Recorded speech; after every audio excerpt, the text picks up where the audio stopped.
So this is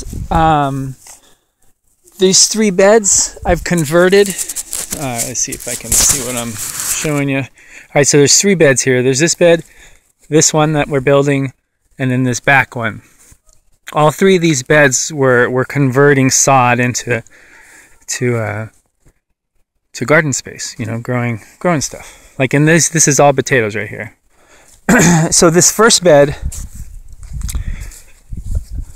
I built by rolling the sod, which is basically I cut a line, you know, cut lines through it here, and then just roll, you know, just get under the sod at first, and then roll it, and then I just put these rolls up on there, and this way, then I put a bunch of manure in here and muck and other stuff for potatoes. The second bed that we're converting from sod, we're not really going to use right now, so I just covered it with plastic, put bricks down on it, and then I'm just going to let, you know, the sun cook down the sod and convert all that into a good usable bed, and then in the fall we'll plant some cover crops and then dig those in, you know, as green manure later on. So, you know, this is a second way that you can convert sod, and then the third was I just did a double dig.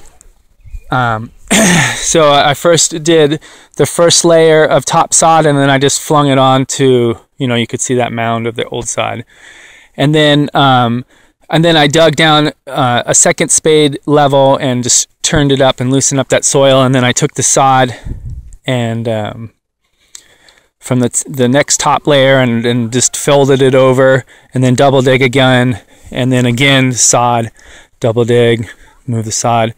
And basically, and now I'm just, it's been, I don't know, a week and a half, 2 weeks. And so now I'm kind of just digging into the soil. Look, I mean, like, it's well deep dug, you know, it's beautiful. And then the sod that was on top has just been sitting there like this, basically. You could see the rest of the clods, and the sun's just cooking the stuff cooking it so that it's turning more into like dried soil or clay. Well, it's not really clay, but like some mud, heavy mud.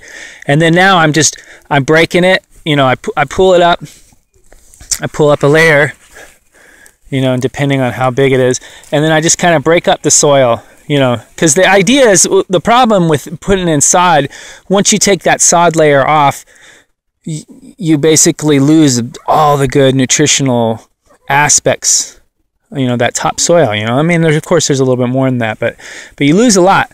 So so with this first bed, or the second bed that we did, we're not wanting to lose anything. We're just putting plastic on it. It's going to cook, break down, and then maybe we'll add some you know, manure or whatever else into there, and then in the fall we'll do a green manure cover crop, you know, and dig it in the spring, and then maybe even do another one before we start using it. The second one, again, we're trying to minimize the amount of soil that we're losing. So by doing that, allowing it to cook down, you know, for a week or so, and then just break it up and just kind of bend the sod a little bit and use your fingers to get in there, and then basically throw it to the side, because, you know, you're still going to use that later when it breaks down. And then just kind of move your fingers down into the soil and feel if there's any like roots, balls, you know, some of the grass that got in there, the sod, and you're not wanting it in there, so you just feel around, get in there, and, you know, use your hands to break up any clots, you know, so it just turns into this really accessible, usable, good stuff for, you know, the plants that we grow. Anyhow, yeah, blessings, and peace out.